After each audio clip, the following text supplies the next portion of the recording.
Surface chemistry देखिए आज अपन नया लेसन स्टार्ट करते हैं। चैप्टर 5 पृष्ठीय रसायन। देखो वैसे तो इस लेसन को आपको याद करना है, ज़्यादा कुछ इसमें समझाने वाला मैटर रहेगा नहीं। हर एक डेफिनेशन जो आपको बताई जाती है उसको आपको अच्छे से याद करना है। अधिशोषण देखिए, जब किसी ठोस पदार्थ को द्रव या गैस के संपर्क में रखा जाता है तो ठोस की सतह पर द्रव या गैस स्थूल की अपेक्षा अधिक संचित हो जाती है। यह प्रक्रिया अधिशोषण कहलाती है। मतलब एक प्रकार से किसी भी ठोस की सतह पे द्रव या गैस का चिपक जाना ही अधिशोषण कहलाता है। अधिशोष्य पदार्थ क्या होता है? देखो, वह पदार्थ जो सूक्ष्म विभाजित ठोस और द्रव की सतह पर अधिशोषित होता है अधिशोष्य कहलाता है। अधिशोषक वह ठोस या द्रव पदार्थ जिसकी सतह पर अधिशोषण होता है अधिशोषक कहलाता है। जैसे H2 गैस पैलेडियम अथवा निकल धातु के पृष्ठ पर अधिशोषित हो जाती है, चिपक जाती है। वायु से नमी हटाकर शुष्क करने के लिए सिलिका जेल का भी उपयोग किया जाता है। विशोषण देखिए क्या होता है।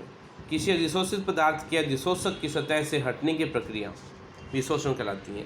अधिशोषण तो चिपकना है और विशोषण जो है वहाँ से हटना है। एक होता है अवशोषण।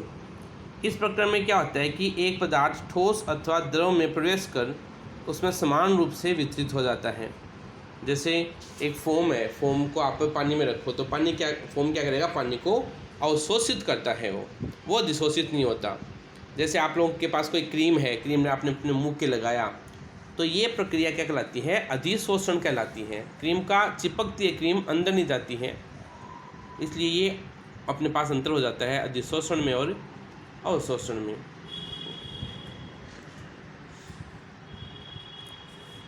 देखो क्या क्या डिफरेंस है, अंतर देखिए। वह प्रक्रिया जिसमें कोई पदार्थ अन्य पदार्थ की सतह पर ही एकत्रित होता है, ठीक है ना, यानी क्या एकत्रित हो रहा है। अवशोषण प्रक्रिया वह है जिसमें कोई पदार्थ अन्य पदार्थ के अंदर समान रूप से वितरित रहता है। यह एक पृष्ठीय प्रक्रिया है, जबकि यह एक स्थूल प्रक्रिया है, क्योंकि यह समस्त पदार्थ में होती है।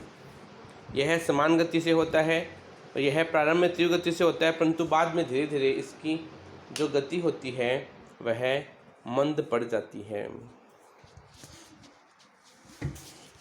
उदाहरण, सिलिका द्वारा जल वाष्प का अधिशोषण, कैल्शियम क्लोराइड द्वारा जल वाष्प का अवशोषण।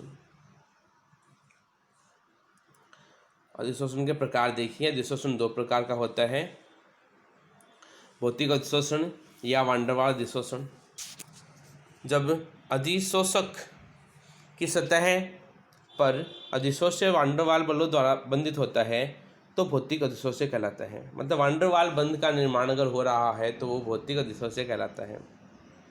भौतिक अधिशोषण में ऊष्मा परिवर्तन बहुत कम होता है तथा इनका मान 20 से 40 किलो जूल पर मोल के मध्य परिवर्तित होता रहता है। ये रासायनिक अधिशोषण या लैंगम्यूर अधिशोषण भी कहते हैं इसे अपन।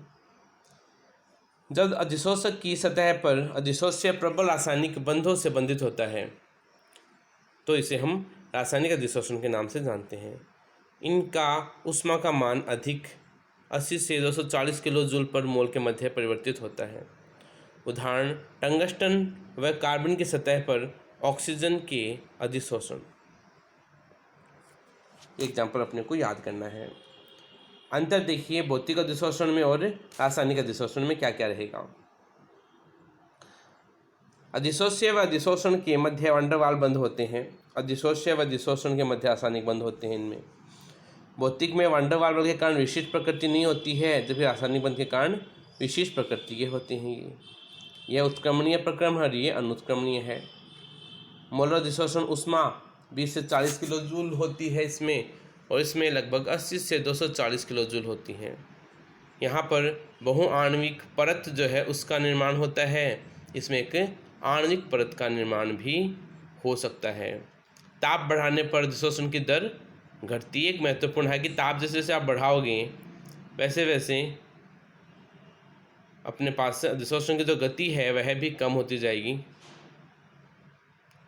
अपने पास, ठीक है ना। और इसके अंतर्गत अगर आगे देखें अपन तो ताप बढ़ाने पर अधिशोषण की दर भी बढ़ती जाती है। वान डेर वाल बल के कारण संक्रमण ऊर्जा की आवश्यकता नहीं होती है और रासायनिक बंध के कारण सक्रियण ऊर्जा की यहाँ पर आवश्यकता होती है। तो सक्रियण ऊर्जा वही है जो मैंने आपको पीछे बताया था कि कितनी कितनी एनर्जी है जो एक अभिक्रिया को उत्पाद में बदलने के लिए चाहिए होती है।